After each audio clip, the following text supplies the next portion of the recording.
Hi friends, welcome to Samayas kitchen. ఈరోజు మన recipe వచ్చి ఎంతో టేస్టీగా ఉండే కొత్తిమీర పచ్చడి అండి. చాలా అంటే చాలా టేస్టీగా ఉంటుంది. మనకి ఇది 1 వీక్ వరకు కూడా నిల్వ ఉంటుంది అనమాట. ఇప్పుడు మనం ప్రిపరేషన్ చూసిద్దాం. ముందుగా స్టవ్ మీద పాన్ పెట్టుకుని పాన్ హీట్ అయిన తర్వాత కొంచెం ఆయిల్ని యాడ్ చేసుకుని కొంచెం శనగపప్పు, అలానే మినపప్పు, కొంచెం జీలకర్ర, ఇంకా కొన్ని ధనియాలు యాడ్ చేసుకుని వేగిన తర్వాత కొంచెం వెల్లుల్లిపాయలని చితగొట్టుకుని యాడ్ చేసుకుందామండి.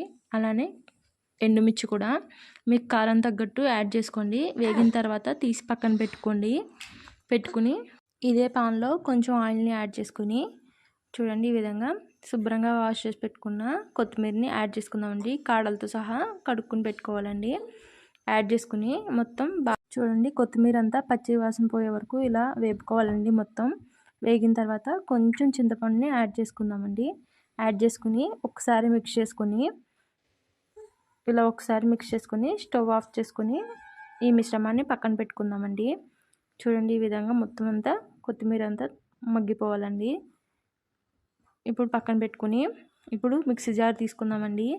తీసుకుని ముందుగా వేయించుకున్న ఎండుమిర్చి ఇంకా పోపులను మిక్సీ పట్టుకుందామండి. ఈ విధంగా కొంచెం సాల్ట్ కూడా యాడ్ చేసుకుందామండి.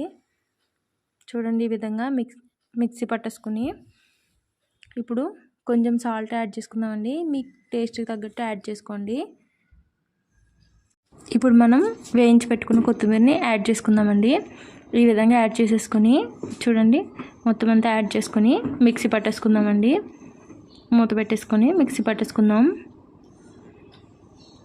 చూడండి, ఈ విధంగా మిక్సీ పట్టుకొని కొంచెం మీకు గట్టిగా అనిపిస్తే లైట్గా వాటర్ అనేవి యాడ్ చేసుకోండి.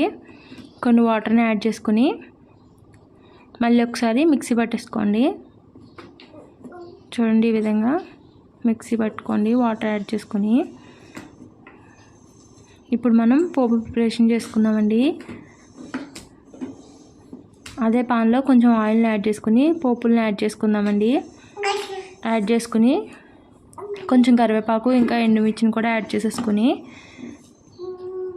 కొంచెం ఆయిల్ ఎక్కువనే పడుతుందండి. నిల్వ ఉంచుకోవాలనుకుంటే ఆయిల్ ఎక్కువ యాడ్ చేసుకోండి. ఈ విధంగా పోపులన్నీ వేగిన తర్వాత మనం మిక్సీ పట్టుకున్న పచ్చడిని యాడ్ చేసేసుకుందామండి. చాలా టేస్ట్ అయితే చాలా బాగుంటుందండి. మీరు కూడా ఒకసారి ఈ విధంగా ట్రై చేయండి. చాలా అంటే చాలా బాగుంటుంది. ఆయిల్ అనేది ఎక్కువ పడుతుందండి. లైట్గా యాడ్ చేసుకుంటూ ఉండాలి. మధ్యలో బాగా మగ్గించుకోవాలండి, పచ్చివాసన పోయే వరకు. ఈ విధంగా అయిన తర్వాత స్టవ్ ఆఫ్ చేసేసుకోవాలి. అంతే అండి, కొత్తిమీర పచ్చడి ప్రిపేర్ అయిపోయింది. Thank you for watching.